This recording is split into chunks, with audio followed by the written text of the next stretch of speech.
Hello बच्चों, let's see. देखिए, आज का हमारा क्वेश्चन कहता है which metal does not form ionic hydride. और हमें ऑप्शंस दिए गए हैं sodium, rubidium, calcium and beryllium. अब देखो बच्चों, क्वेश्चन ने हमसे क्या कहा है, एक बारी हम इसे समझ लेते हैं कि जो हमारे ऑप्शंस हैं उन ऑप्शंस में सभी क्या हैं, मेटल्स हैं। ठीक है। अब इसमें से आयोनिक हाइड्राइड कौन नहीं बनाता है?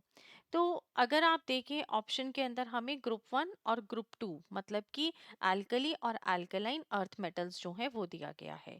तो पहले हम इस क्वेश्चन का जो की कॉन्सेप्ट है वो समझ लेते हैं कि वो क्या होगा।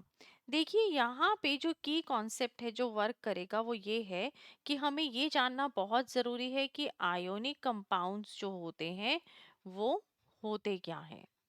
देखिए, आयोनिक कंपाउंड्स जो हैं वो हमें मिलते हैं due to electrostatic interaction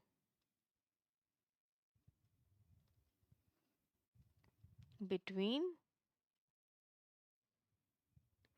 cations and anions। ठीक है। अब जब हम बात करते हैं आयोनिक हाइड्राइड, तो आयोनिक हाइड्राइड का मतलब क्या हो गया?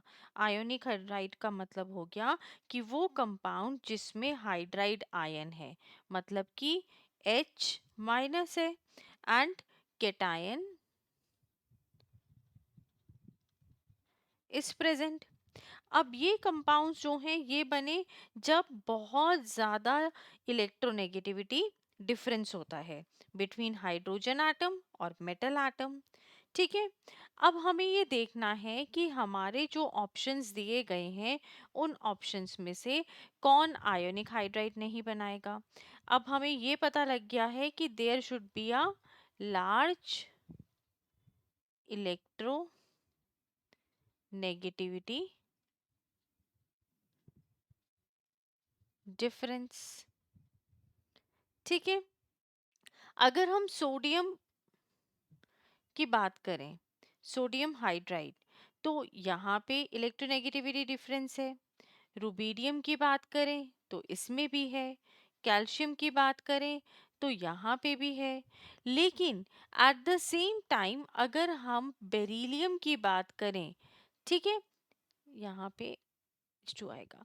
अगर हम बेरिलियम की बात करें तो बेरिलियम के केस में क्या हो गया कि जो बेरिलियम हो गया, यहाँ बेरिलियम हाइड्राइड अगर हम देखें तो वो क्या हो जाएगा, वो कोवैलेंट नेचर का होगा। ठीक है। अब कोवैलेंट नेचर का क्यों होगा? क्योंकि अगर आप इनकी आयोनाइजेशन एनर्जीज को देखेंगे उस वजह से होगा। मींस जो यहाँ पे इलेक्ट्रोनेगेटिविटी डिफरेंस होगा वो बहुत ही कम होगा। आप ये कह सकते हैं कि लगभग लगभग बराबर होगा। इस वजह से बेरिलियम जो है वो कोवैलेंट बेरिलियम जो है आयोनिक हाइड्राइड नहीं बनाता है। दूसरा, आयोनाइजेशन एनर्जीज अगर हम देखें तो ग्रुप वन और ग्रुप टू के जो एलिमेंट्स हो गए उनकी आयोनाइजेशन एनर्जी हम देखें तो बेरिलियम की आयोनाइजेशन जो है वो बहुत ज़्यादा होती है। इसलिए बहुत मुश्किल हो जाता है इसको कन्वर्ट करना किसी आयन के अंदर।